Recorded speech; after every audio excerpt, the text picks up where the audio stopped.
Vasant Vihar, Mumbai, a neighborhood where wealth speaks through marble corridors and perfectly tended gardens, where family names echo through generations, carrying expectations heavier than gold, where appearances matter more than truth. The emergency call came at 5:17 in the morning on April 8, 2023. The housekeeper's trembling voice told the dispatcher what she had discovered: blood across imported tiles. The bodies of Rohan Oberoi, 35, and his parents in their family mansion. What police first believed was a violent break-in would reveal something far more heartbreaking. A relationship that violated family trust and ended in calculated violence. News spread rapidly through the exclusive neighborhood. Morning broadcasts interrupted with urgent headlines. Business leader and parents found murdered in Mumbai home. Triple homicide shocks elite community. Neighbors gathered behind police barriers, speaking quietly about the respected family who lived in the elegant house. A family whose name appeared on office buildings downtown and hospital wings. A family now destroyed by violence. Before we continue with this case, take a moment to subscribe to Crime Canvas and enable notifications. This documentary contains sensitive content as we examine the events surrounding the Oberoi family murders. The Oberoi name had represented success for 3 generations. Starting with a small textile business in the 1970s, the family created an empire covering real estate, technology, and hospitality. Their annual celebration was the social event of the season, attended by politicians, film personalities, and business leaders. 7 years before his death, Rohan Oberoi had married Kavya Sharma in a ceremony that made national headlines. It was the wedding everyone talked about, recalled a family friend.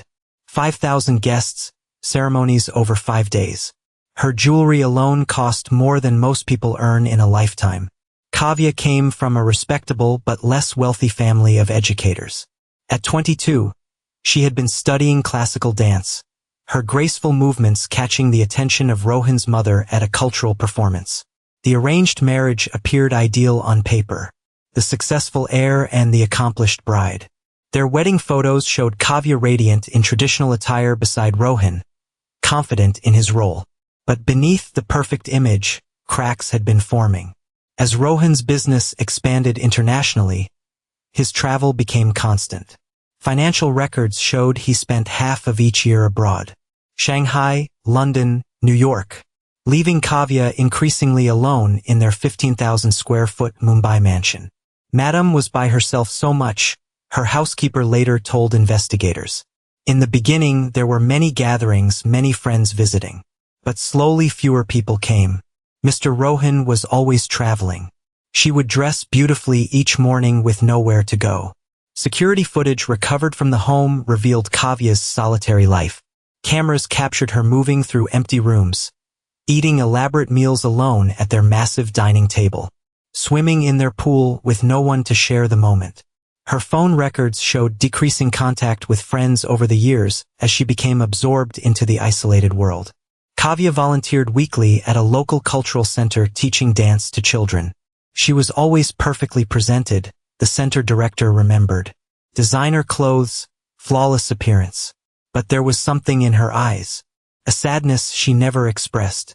In our circles, you don't discuss your unhappiness. You maintain appearances. Into this mansion of marble and silence came Adifir Oberoi, 31, Rohan's younger brother. 3 months before the murders, he had returned to India after his startup failed in San Francisco. What was meant to be a temporary stay with family while rebuilding his life would trigger events that would destroy them all. Where Rohan was disciplined and traditional, Adifir was creative and unconventional. The family's outlier who had rejected the family business to pursue his own path. His photography had been featured in small galleries abroad. His ideas about technology earned him brief recognition in Silicon Valley circles before his company collapsed. Adifir was different, his university friend later testified. Into art and philosophy when everyone else pursued engineering or business.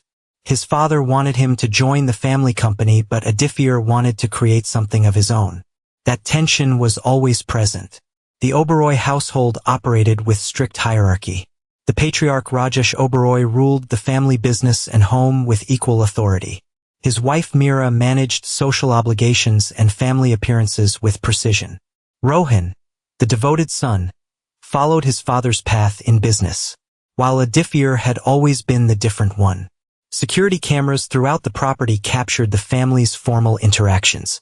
Polite conversation at meals, respectful greetings in hallways, but little genuine warmth.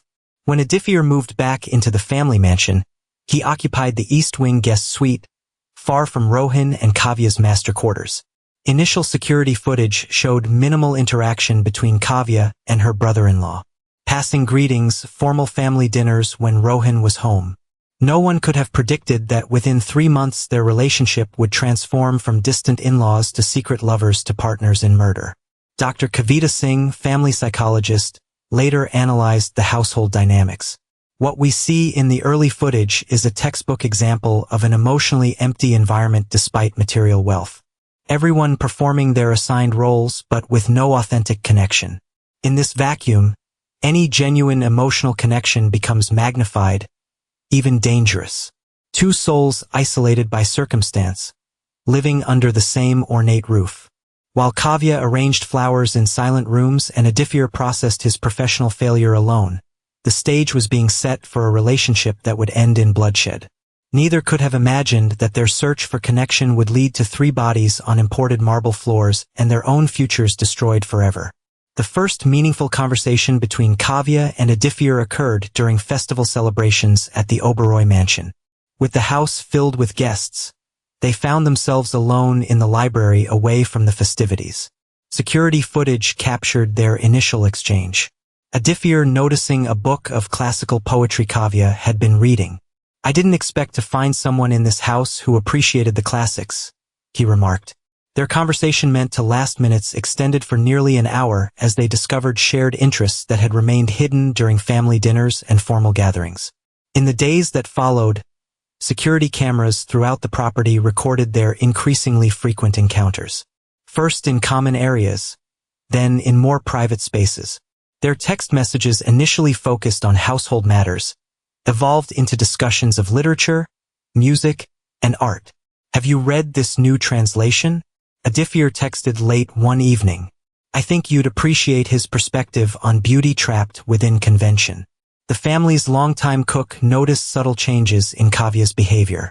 Madam began asking about foods he liked, she later told investigators. She would come to the kitchen herself to prepare special dishes when the young Sahib was home alone with her. This was unusual. She had never done this for her husband. When Rohan traveled, which financial records confirmed was 18 days that month, Kavya and Adifir's time together expanded. The household driver observed their outings becoming more frequent. First, they asked to be dropped at cultural events separately. Later, they began leaving and returning together. "I noticed them sitting closer in the car each time, speaking in whispers, falling silent when I adjusted the mirror." Security footage from late February captured the first instance of physical contact. Kavya teaching Adifir a classical dance position in the garden pavilion. Her hands lingering on his arm longer than necessary.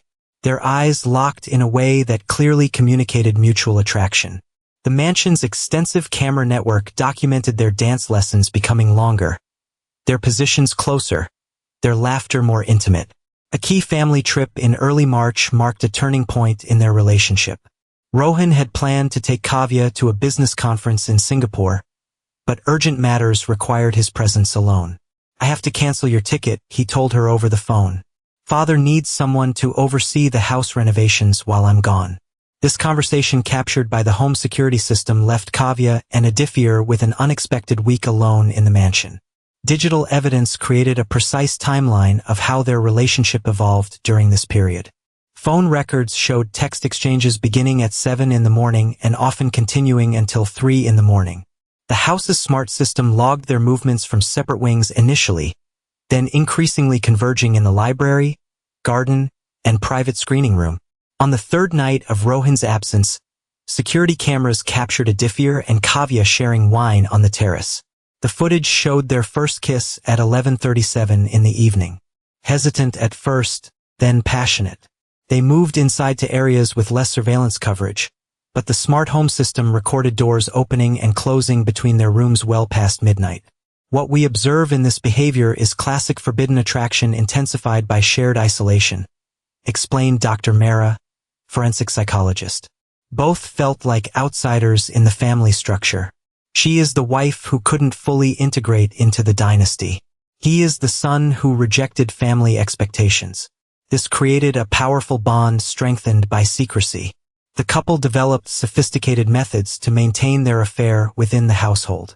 They communicated through a messaging app that automatically deleted conversations. They learned the blind spots in the home security system. Hotel receipts found in Adifir's personal effects showed rooms booked in neighboring districts under false names. Phone location data placed them at the same remote locations on days when Kavya had claimed to be shopping and Adifir had said he was photographing city scenes. Their digital footprint revealed lunch reservations, movie tickets, and gallery visits. A parallel life hidden from the family. As April began, security footage showed increasing intimacy whenever they believed themselves unobserved. Cameras captured stolen moments in the garden. Hands touching across the dinner table when others looked away. Meaningful glances during family gatherings. Household staff later reported whispered conversations that would cease when others approached. By mid-April, warning signs began to appear. Adifir's text messages recovered by digital forensics experts showed growing possessiveness. "Who was that man you were speaking with at the gallery opening?" He wrote after a family event.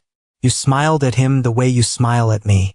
When Kavya didn't respond immediately to messages, he would send multiple follow-ups. "Where are you? Why aren't you answering? Are you with Rohan?" Security footage from the garden showed their first visible argument. Kavya gesturing emphatically, Adifir grabbing her wrist, her pulling away sharply. Though no audio was captured, lip-reading experts later determined she had said, "You're becoming obsessive. This isn't what I wanted." Kavya's internet search history revealed growing concern. How to end affair safely. Signs of obsession in relationships. What to do if threatened by lover. She began taking steps to create distance. Making excuses to avoid private meetings. Keeping her phone with her at all times. The family's eldest aunt, visiting for a religious ceremony, noticed tension but misinterpreted its cause. There was something strange between them, she later testified. "I thought perhaps they disliked each other. The way they avoided being alone together, how they seemed to flinch when the other entered a room. I mentioned it to my sister, but she dismissed it."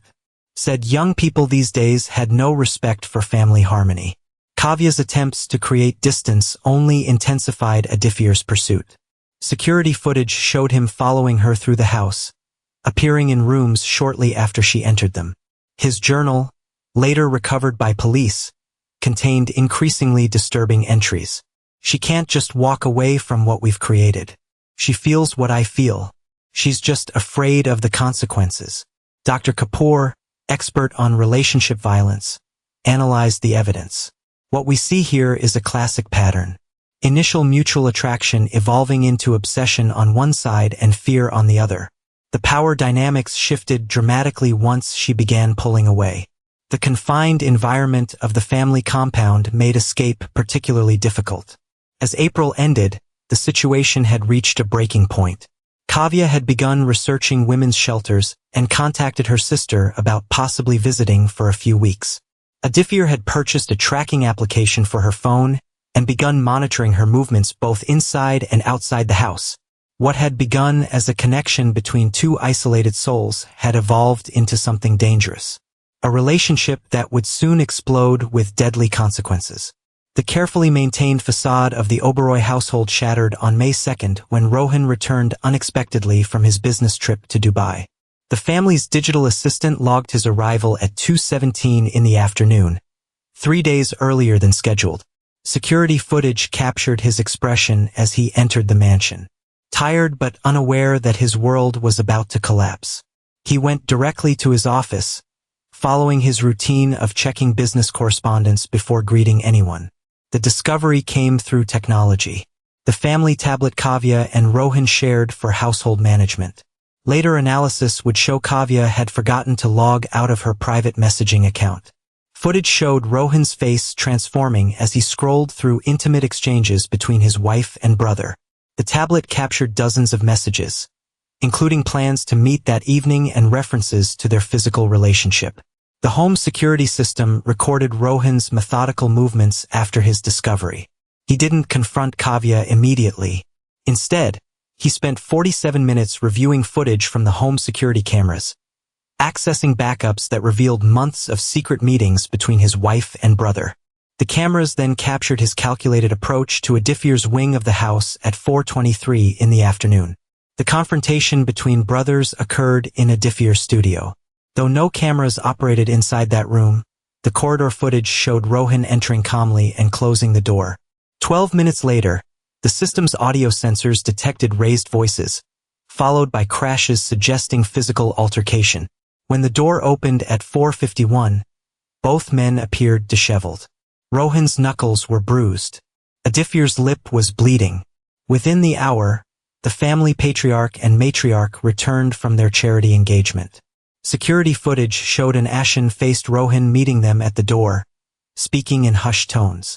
By 6:30 in the evening, all 5 family members were gathered in the formal living room. Rajesh and Meera Oberoi sitting rigidly on the main sofa. Rohan standing by the fireplace. Adifir slumped in a corner chair and Kavya perched on the edge of a seat, her body language revealing extreme distress. Though the room's cameras captured no audio, lip-reading experts later analyzed the footage. "This disgrace cannot stand," the patriarch said repeatedly. "The family name will not be tarnished by such behavior." The matriarch was seen wiping tears, her gaze never meeting Kavya's. The footage showed Rohan presenting his father with the tablet, the older man's face hardening as he viewed its contents. The ultimatum came after 45 minutes of discussion. Rajesh Oberoi stood, pointing at both Kavya and Adifir as he issued terms. Financial records would later confirm his threats. Adifir would be completely disinherited, stripped of company shares and family support. Kavya would be divorced without settlement. Her reputation destroyed through the family's extensive social connections. "You have brought shame that can never be washed away," the patriarch was seen saying. "Tomorrow we will meet with the lawyers. Tonight you will stay in your rooms and reflect on your betrayal." At 7:42 in the evening, immediately after the family meeting dispersed, phone records showed Kavya making a frantic call to her sister in Mumbai. The call lasted 11 minutes. Her sister later testified to police. She was terrified. She said they knew everything, that her father-in-law had threatened to destroy her life completely. She said she needed to leave, but didn't know if they would let her. "It was the last time I ever spoke to her." Bank records revealed Kavya's desperate attempts to secure financial independence. At 8:07 in the evening, she accessed her personal account online, transferring the maximum daily limit to an external account in her sister's name. She attempted to sell jewelry through a private messaging app. Her internet searches showed bus schedules to neighboring cities and women's shelter information. Security footage captured Kavya and Adifir meeting briefly in the library at 9:22 in the evening. Their conversation intense but brief. She was seen shaking her head repeatedly, backing away from him. Digital forensic experts would later recover a final text exchange between them at 9:45 in the evening. "We need to leave tonight," Adifir wrote. "Together before they separate us forever." Her response: "I can't go with you. This has gone too far." What happened next was reconstructed with clinical precision through the mansion's comprehensive surveillance and smart home systems. At 10:30 in the evening, the family gathered for a tense dinner, documented by cameras in the formal dining room. The elaborate meal prepared by the cook went largely untouched. The patriarch drank heavily. The matriarch maintained rigid composure. Rohan checked his watch repeatedly while Adifir stared fixedly at Kavya across the table. At 11:47 in the evening, the smart home system logged the parents retiring to their wing of the house. Security footage showed Rohan entering his office rather than the bedroom he shared with Kavya. At 12:13 in the morning, cameras captured Adifir approaching Kavya in the main hallway, speaking intensely. The footage showed her reluctant agreement to whatever he proposed. The reconstruction of events turned even more disturbing from this point. At 12:42 in the morning, the system logged Kavya entering the kitchen, removing a set of knives from their block. 3 minutes later, a diffuser was seen taking a package from his studio, later determined to contain rope and tape purchased 2 days earlier. The home's motion sensors tracked their coordinated movements toward the master bedroom where Rohan had finally retired, and then toward the parents' wing. The violence that followed was documented through multiple forensic techniques. Blood analysis showed the first attack occurred in Rohan's bedroom. A swift, brutal assault while he slept. The medical examiner testified the pattern of wounds indicated a calculated approach, with the victim likely incapacitated before realizing what was happening. Smart home data logged doors opening to the elder Oberoy's bedroom at 1:17 in the morning. Blood evidence revealed they were murdered in their bed, with defensive wounds suggesting they had briefly awakened before being overwhelmed. The medical examiner noted the level of violence escalated with each victim. The parents received significantly more wounds than necessary for lethal effect, suggesting emotional intensity during these attacks. The system recorded a failed emergency call attempt from the mother's phone at 1:22 in the morning, disconnected after 3 seconds. Neighbors later reported hearing disturbances, but attributed them to late-night staff activity. The Oberoi house often had people coming and going at odd hours, one neighbor stated. It didn't seem unusual enough to call security. Between 1:30 and 3:45 in the morning, cameras documented a diffuser and Kavya's methodical attempt to stage a home invasion. They overturned furniture, broke a ground floor window from the inside, scattered valuables across floors. The house's water usage logs showed showers running in separate bathrooms as they cleaned themselves of blood evidence. Their movements became increasingly frantic as dawn approached. At 4:12 in the morning, security footage captured their final conversation in the kitchen.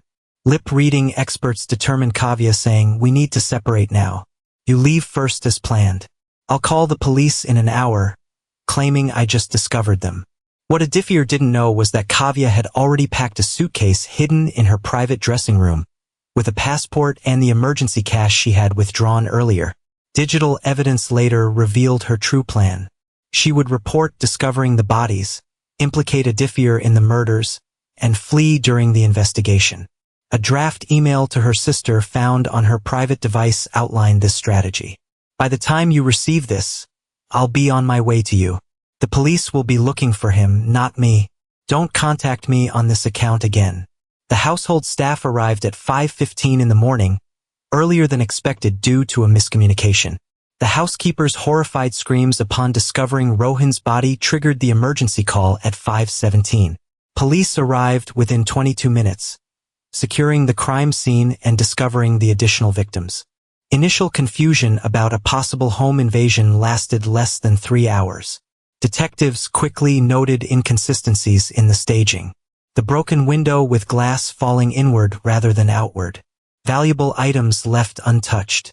No signs of forced entry in the security system logs. By noon, both Kavya and a diffuser were brought in for questioning. Their behavior during interrogation revealed their guilt before digital evidence confirmed it. A diffuser maintained composure initially, but collapsed upon learning of Kavya's plan to betray him. His confession came at 4:27 in the afternoon, a rambling admission of their relationship and the murders, but insisting they had acted together. Kavya maintained her innocence for 11 hours before breaking down when confronted with security footage of her handling the murder weapons. Investigators discovered a journal in a diffuser studio containing detailed murder plans dating back 2 weeks, with entries becoming increasingly explicit after the family discovered their affair. One entry read, "They will destroy us separately. Together, we can destroy them first and create our own future." Kavya's private notebook revealed her parallel plotting, with calculations of life insurance payouts and notes about assuming grieving widow status to maintain access to family resources. The trial lasted 7 weeks, becoming a national sensation that exposed the dark underside of privileged family dynamics. Both defendants received life sentences without parole. The judge citing the calculated nature of the crimes and complete lack of remorse shown by either party. Throughout the proceedings, they sat at separate defense tables, never acknowledging each other. The remaining Oberoi family members fractured along loyalty lines. Some defended the family honor, others distanced themselves completely from the scandal. The mansion was sold to foreign investors, the proceeds placed in trust for charitable purposes. The business empire, lacking clear succession, was divided and largely acquired by competitors. The Oberoi murders dominated headlines across India for months, transforming from initial shock reporting to deeper examination of the societal factors that contributed to the tragedy. The case became a cultural reference point, with traditionalists condemning the affair as evidence of declining moral values, while progressives pointed to the suffocating nature of arranged marriages and patriarchal family structures. This tragedy exposed the fault lines running beneath many affluent Indian households, noted social commentator Asha Mehta. The perfect facade masking emotional devastation. The prioritization of family honor above individual well-being. The isolation experienced even within crowded family compounds. Cultural anthropologist Dr. Sunita Patel provided context for the factors that contributed to the tragedy. The Oberoi household represented a traditional multigenerational structure increasingly at odds with modern individual aspirations. The patriarch maintained absolute authority over family members' personal and professional choices well into their adult lives. This model, once the bedrock of Indian family stability, creates profound tensions when confronted with changing expectations about personal fulfillment and emotional connection. The case prompted formation of new support resources for women in traditional marriages. The Silent Voices Foundation, established 6 months after the murders, created confidential counseling services specifically for women experiencing isolation within affluent households. These women often have material comfort but emotional devastation, the foundation's director explained. Before the Oberoi case, their suffering was invisible. Now we recognize that golden cages are still cages. Mental health professionals identified warning signs that were missed by family and friends. Kavya's increasing isolation. Adifir's return home as an adult failure. The rigid control exercised by the elder Oberois. These created a perfect storm, explained forensic psychologist Dr. Bhatia. The tragedy is that intervention at any point might have prevented the violence. For viewers experiencing similar situations, resources include the National Family Counseling Hotline, available 24 hours a day, 7 days a week, the Women's Isolation Support Network, and anonymous online forums for those unable to seek help openly. Warning signs of dangerous family dynamics include extreme privacy, rigid control of individual movement, financial dependency, and emotional isolation. The Oberoi tragedy stands as a stark reminder of the human cost of rigid traditions maintained at the expense of genuine connection. Behind the marble facades of privileged homes, emotional poverty can lead to devastating consequences. As one surviving family member reflected, we built an empire of wealth but failed to build relationships that could sustain us through difficult times. That is our true legacy. If you found this analysis valuable, please subscribe to Crime Canvas for more documentaries examining the social and cultural dimensions behind tragic cases. Remember to share these resources with anyone who might benefit from greater awareness of relationship warning signs. By breaking the silence surrounding family dysfunction, we can help prevent future tragedies. This has been a Crime Canvas production. Thank you for watching.